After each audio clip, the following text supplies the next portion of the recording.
Sister Yasmin, you have become my morning routine. You are part of my morning routine. So since I'm part of the morning routine, I thought, you know what?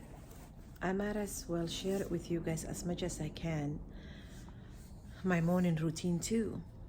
And it's about reading something to do with connecting with Allah subhanahu wa ta'ala. So every morning, you guys know I'm addicted to the books that says how to be the happiest Muslim woman or how to be the happiest woman in the world or in the earth. Anyway, I have this book for Eid. My Quran teacher gave it to me, few books actually. And this one is written by Omar Suleiman. Sheikh Omar Suleiman wrote this. And as you can see, my Quran teacher gave it to me. This one says, Allah loves. Very small. I am sure you can find it online. I didn't ask where my Quran teacher got it from. So I try to switch around and read whatever I can read, whatever I have. So something small I wanted to share with you. I love every book that I read when there's a little message also on the side. So today I'll share this. The statement of the Prophet sallallahu alaihi wasallam. Don't ever be helpless. It's about picking ourselves up, trying to grow, trying to be in a position of power, both as individual and as a community. I love that part. I will have to read it again later too. I like to read it over and over. Life has its own challenges. We will always fall down, but we must shake it up and pick ourselves with the help of God. I don't know what you guys are going through today, but I pray for you and for me and your families too, and my family, that Allah protects us and blesses us whatever that's good and takes away from us any worries, any doubts, any stress, any anxiety, anything that's going on, any hate, any anger that we're going through. May Allah take it away from us. Ameen ya Rabbi. And may Allah put us in peace in our hearts and our minds and our souls, so we feel calm.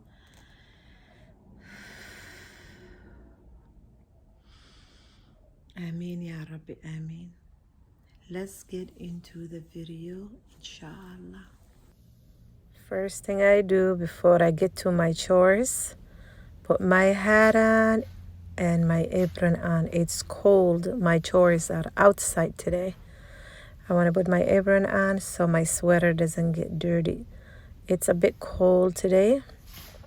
And thank you guys for hanging with me and reading with me. I love when I can get some reading in the mornings, and then I can do my chores.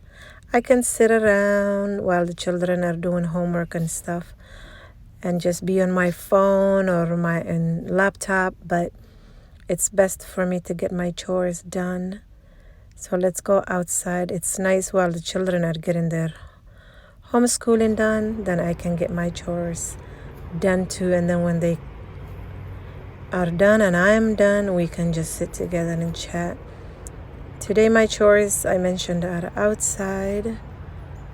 Since it's getting cold, I would like to tackle the chickens because I have so much food for them and I don't want it to get bad. So I have these old buckets that I need to fill them. I thought, get ready for the winter. And it will make it easier if I put all the food in these buckets. I have tons and tons of them. So I want to put used to it because it's going to help. Otherwise, the chicken food are organic and they come in bags. As you can see, I brought some and just leaving them in the bag, and then it's cold and all of that. So I thought I should put them in here and just store them and put it close to their house, their little coop, because otherwise you have to go to in the garage, bring their food, you're going back and forth. And then we have so many little plants coming in the area too, so somehow I have to get into those to chop it sometime. But today it is organizing and getting ready for winter for the chickens, their food. If I get organized and keep it out here, especially if I can put the back of their coop, it has a shaded area, then it will be easier, because if it rains and if it snows, it will not affect these buckets. And then I have to bring their food tray. They have water dishes, and those are looking quite nasty because sometimes leaves are in there, sometimes their chicken poo-poo is in there, sometimes food is in there, so it's all looking kind of not the best. So that's what I want to get done today, because if I can get it done now when it gets cold, then I'll be ready. But if it's cold and I want to do it, my hands will be so cold. Even though I can wear gloves, it's easier to work without gloves. So I'm struggling with this bag, but I'll manage. Alhamdulilah, here are the chickens. Like, fresh food, Mom, fresh food. In Islam, we have to be so kind to the animals, so Allah is kind to us. So today is their day. I will just clean things and fill food for them, and then just get them fresh. They will love that. They're all over the place. They're like, Mom is here, Mom is here. Alhamdulillah, they follow me everywhere. If I come in this area, they are like, oh, she's out. What does she have for us? So some of you have been asking me, a lot of you actually, how did we start the chickens? If you look in your area, even in the city, look, ask around your neighbors and people and whichever county you're at, and they will tell you that chickens are okay to have it in the area or not. And if there is, ask them how many chickens are okay to have it, because some areas you can have only 4 chickens, some areas you can have 30, or some areas you can have as many as you like. It depends where you are. And then you have to think about to have a space. Little space will do. Chickens are not too much, but to build a coop, a home where they can stay, where they can have a space to walk around. I always say it's nice for them to have a space that they can go around on free range. And so you have to have somebody build it for you, or you have to really research it and build it. My husband and the boys build the coop, so that helped a lot. That's a big time, savings money too. So, and then if you are in a cold season, we have to put a heater on for them. We have to make sure they stay warm. Like our dog that watches them, he has a home that was built by a friend, and it's a really nice warm home, warm material that they used. So it's important that you really think about these things, and you always have to make sure you clean their coop. Right now I'm cleaning the water dish. We have 2 of those because we have few chickens. We can't have only one, then they will fight. The girls, believe me, will fight. It will remind you like when we were little, and sisters will fight. So that's one thing, you have to keep up with their food. And also sometimes, especially wintertime, I make sure I make them a popcorn, homemade popcorn. I don't do microwave popcorn and stuff. We don't have our microwave working either.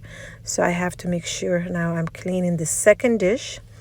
So you have to make sure you have little, extra food. Our veggies, compost foods, we take it to the chickens.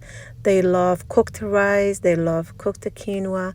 They love vegetables. They love fruits. They will eat anything, really, to be honest. But it's nice to kind of nourish them and nurture them and pay attention to them so Allah can reward us.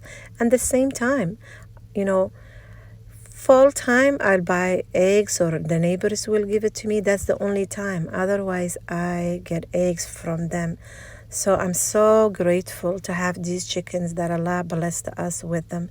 So I feel like more blessed, to have them. So why not nourish them and clean them and give them a, warm place and fresh food and fresh water and so on. So Alhamdulillah.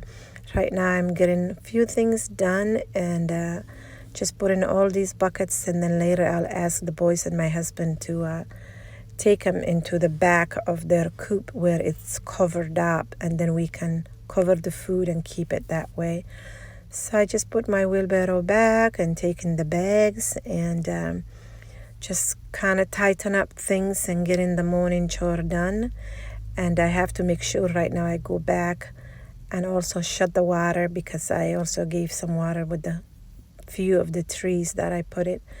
Even though it's getting cold and stuff, I do my best to still water some of the trees and stuff. So I'm just going to go ahead and get rid of these bags now. And if I throw them in the field, they will not help nobody. So it's nice to, put them in the garbage and recycle and all of that. So finally, this is my favorite part.